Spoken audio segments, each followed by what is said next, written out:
Republicans are going to cut Social Security if they win the majority back in the Congress. Those earned benefits that our elders have will be cut at the hands of the GOP. And so every Republican needs to answer for this. And so I know that there are elders who are Republican, Democrat, no party, Green Party, don't want a party. Baby, if you are an elder, somebody that loves an elder, we all should be very concerned about what the Republicans are planning to do. So here we go. GOP House Minority Leader Kevin McCarthy has made it clear Social Security and Medicare are on the chopping block.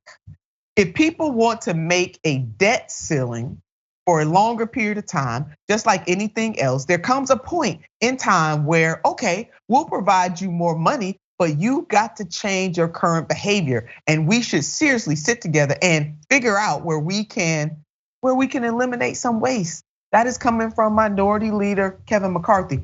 I wonder where he thinks the waste is happening. Let's put up this tweet from Senator Bernard Sanders from the great state of Vermont. And Senator Sanders says, the Republican solution to inflation is to hold the full faith and credit of the United States government hostage unless they are able to enact huge cuts to Social Security and Medicare at a time when 55% of seniors are trying to survive on less than $25,000 a year. Outrageous, David, outrageous. The two greatest social programs in US history are Medicare and Social Security. They have kept so many people out of poverty. And when I talk to Republicans about this, they say, oh, but these programs are running out of money. Well, first of all, they're not. But even if you're gonna go down that road, Republicans say, well, the only way that the programs can save themselves is you either cut benefits or you raise the retirement age. And I'm like, no. There's a third option. It's only the first $120-some thousand of income that is taxed to Social Security.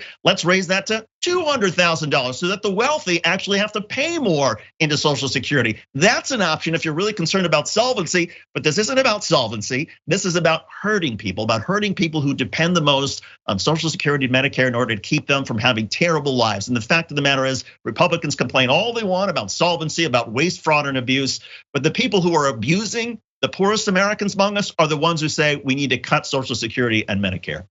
There it is, David. It is abuse indeed. So if you love an elder, if you care about our elders and our seniors in this country, I don't know how you can vote for Republicans. You just can't do it. I just cannot do it. If they are in control in that Congress, they have already declared that they will cut Social Security and Medicare, and we just cannot have that happen. The one thing that we all have in common, there's always a generation ahead and a generation behind, but by the grace of God, we all are gonna become seasoned. And so we need to watch and look out for our elders because that's coming to an elder near you. So let's make sure that we don't let the GOP take over Congress in these midterms.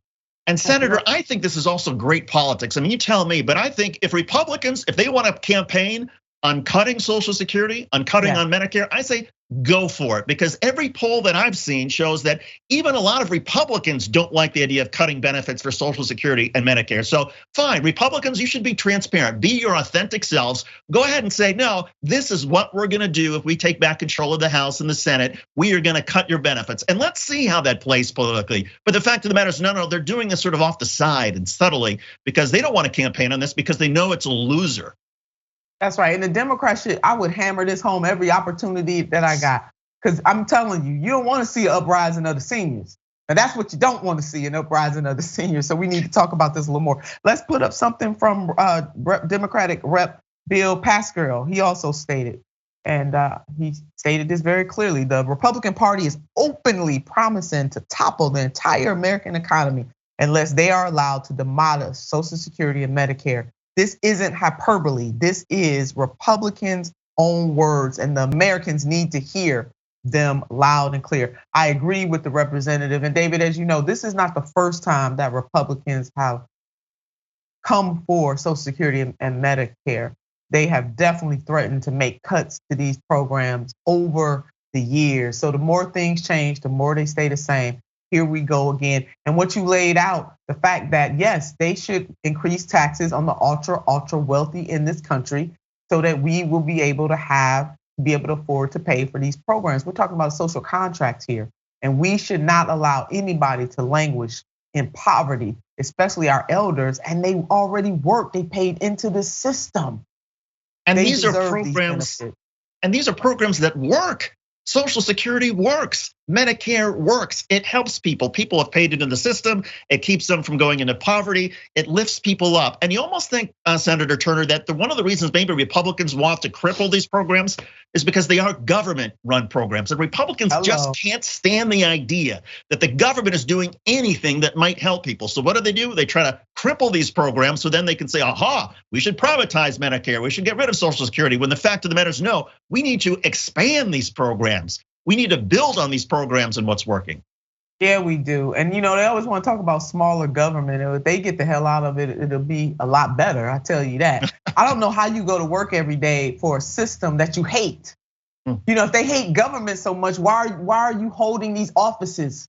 Allow people who actually understand that government is designed for us to do collectively what we cannot do as individuals. Why don't you let them folks run for office and help to make government run more efficiently, more effectively, and bending more towards the will of the everyday people? So Democrats need to call out Republicans on this, and they need to grow a backbone and stand up. Baby, I would be shouting this from the rafters, David. It wasn't nothing they could. If I was running right now, everybody and their mama and their daddy and their mama's mama and daddy would know what the Republicans are up to at this time. So Democrats, economy, baby, run on it. It's a winner. And I'm saying run, Senator, run. You've got some more races in you, I know it. Thank you for that, David. We will see. Now, don't you break no news here on Unbossed, okay? During the first premiere week of Unbossed, David came in here and he making some breaking news.